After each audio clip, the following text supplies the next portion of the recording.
காத்திடவே அது வெளிச்சம் பரப்பவும் அதர்மம் அழிக்கவும் படர்ந்தது தமிழகத்தில்.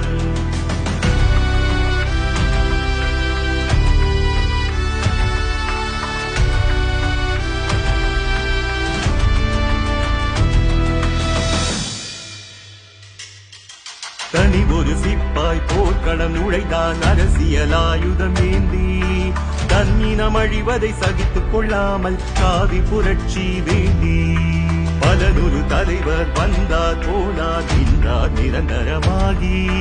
மரணத்தை சட்டை பையில் வைத்த இந்துத்துவ போராளி. காவி நிறத்தொரு வேள்வி பிறந்தது கொங்கு கோவையை காத்திடவே அது வெளிச்சம் பரப்பவும் அதர்மம் அழிக்கவும் படர்ந்தது தமிழகத்தில். காவி நிறத்தொரு வேள்வி பிறந்தது கொங்கு கோவையை காத்திடவே அது வெளிச்சம் பரப்பவும் அதர்மம் அழிக்கவும் படர்ந்தது தமிழகத்தில்.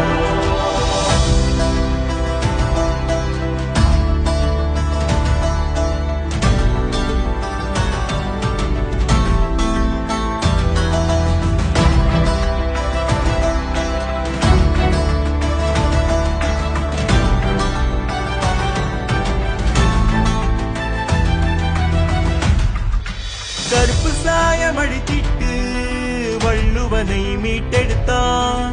பல தேசம் கடல் கடந்து ஈழத்துக்கு குரல் கொடுத்தான்.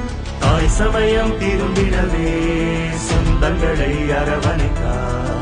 தமிழ் மரபை மீட்டிடவே போலிகளை தோலுரித்தான். பாரதத்தால் பெற்றெடுத்த தமிழ் காவித்தவ புதல்வன் இந்து தர்மத்தின் காவலனாய் வாழ்ந்திடும் எம் தலைவன்.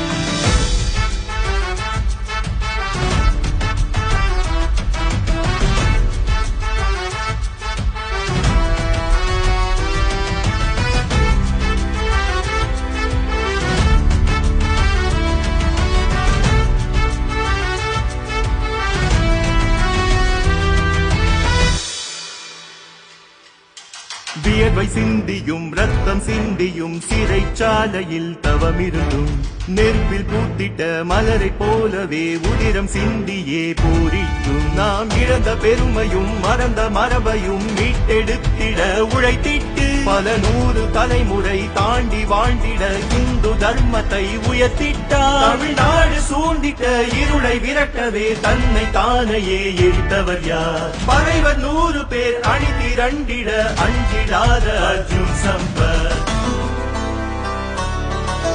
தனி ஒரு சிப்பாய் போர்க்களம் நுழைந்தான் அரசியலாயுதம் ஏந்தி. தன்னினம் அழிவதை சகித்துக் கொள்ளாமல் காவி புரட்சி வேண்டி. காவி நிறத்தொரு வேள்வி பிறந்தது கொங்கு கோவையை காத்திடவே அது வெளிச்சம் பரப்பவும் அதர்மம் அழிக்கவும் படர்ந்தது தமிழகத்தில். காவி நிறத்தொரு வேள்வி பிறந்தது கொங்கு கோவையை காத்திடவே அது வெளிச்சம் பரப்பவும் அதர்மம் அழிக்கவும் படர்ந்தது தமிழகத்தில்.